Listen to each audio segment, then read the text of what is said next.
Okay, we're going to do the video now how to remove the front bumper. What we've done here, we've removed the headlights, we've done the videos, see our other videos for that.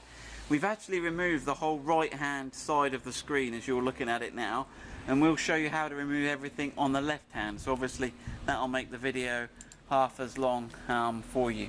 So if you'd like to come and look at the car, so the first thing we'll do is take out these two. Obviously there's four, but we're just doing half a video here.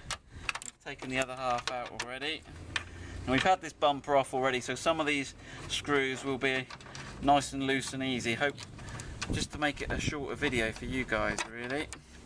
Okay, so there's one.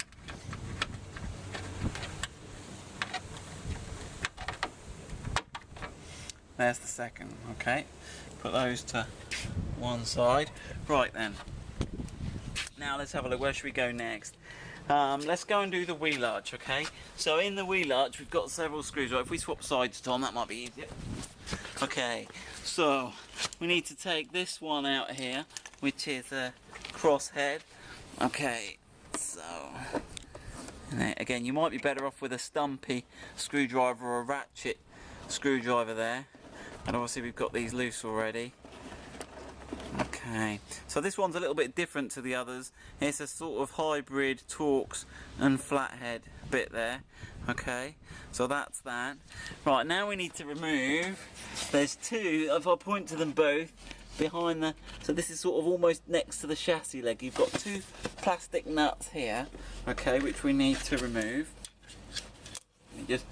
Again, these should be 10mm socket on those. And this will remove the inner panel on the wheel arch. Now we don't need to take the wheel arches completely out, we're just taking these bits out just to give us enough room to move the wheel arch to access a couple of the bolts. Okay, so if I just show you what that nut's like, Tom. There's two of those, so that's the first one. The second one is here, almost next to the top of the strut on the inner chassis leg. Okay, there we go. That's that one there, removed. Right, now the next job is we've got to get underneath on this. So if I grab the camera, Tom, have you got it? Got it, okay. So we've got two screws we've got to remove on the front underside of the bumper. So this is on the textured bit on the underside of the bumper. They're two crosshead screws. Okay, that's one. Let me just show them to you. Can you see that there? Whoa, sorry, they're just a self-tapping crosshead screw. That's that one. Alright, there's the second one. So if you zoom out a bit, Tom, I'll stay here and see if you can, let's see if I can show how to remove this inner wheel arch panel.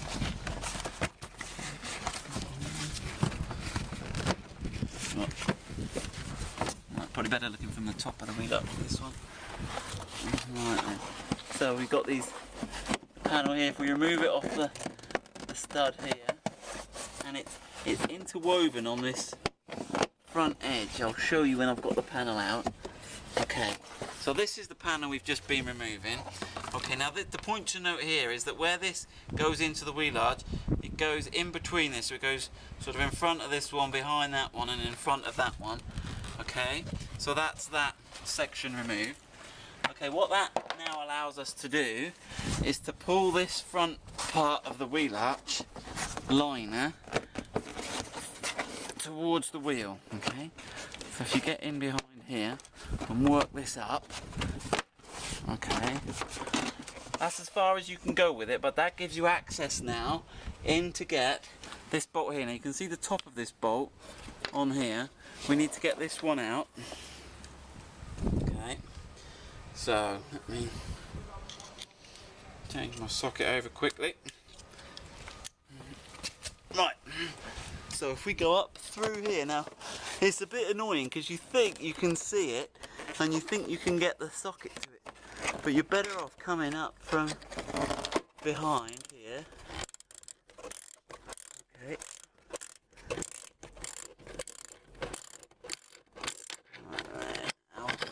If you zoom back a bit, I can see, and then people can see where. So we're just removing this one here That's it.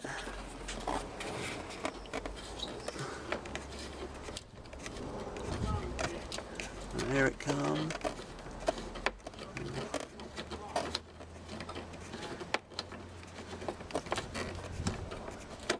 Right, okay, so let me just show you that. So that's a 10mm bolt we've taken out of there. The next one we need to take out is this one here, right? So it's on this front corner of the bumper.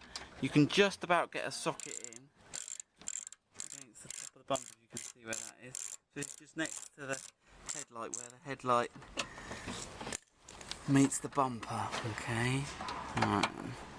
Okay, again, so there's the bolt out of there. Right, now that should be, how are we doing then, Tom? We've got everything out then, haven't we? Yep. So we should then, just on the side, better pull this out there. Okay, so well, we'll show you when we've got it out, the parts where that was missing. There's a little clip here on the front of the bumper to remove that. And then, right, now this is where I need Tom's assistance now, so I'll grab the camera, Tom. Okay, right, now we've got to disconnect the electrics. So there's a connector there that's hooked up on the inside, and you've got to release the red clip, as Tom's showing there, pull that back, and you've got to press in beneath where the red clip was, and remove the connector. And that does the fog lights and the parking sensors. So the only other thing we need to disconnect from the bumper from the vehicle is the washer jet pipes. So there's two of them. You disconnect one off the trick there is to disconnect one off the tank and one off the bumper, and then loop it back round so it doesn't lose any fluid. Right then, so if I just show you a couple of other things then, if you support that bumper, Tom. Excellent. So yeah, so these are the bolts we were looking at. So one bolt came up through, and it's better to go in behind here to get that bumper bolt out there that we were looking at under the car. Okay, and then the second bumper bolt was the one that came in. That's right, we came in from this direction straight in. Okay, yeah, and when you're putting it back, Tom's pointing out there's a little sort of pin that you need to engage, and there's one here as well, and they engage in, let me get this right, I've disoriented, yeah, they engage in these little holes here and here when you're putting the bumper back on. Okay, so that's the bumper removed from a Freelander 2.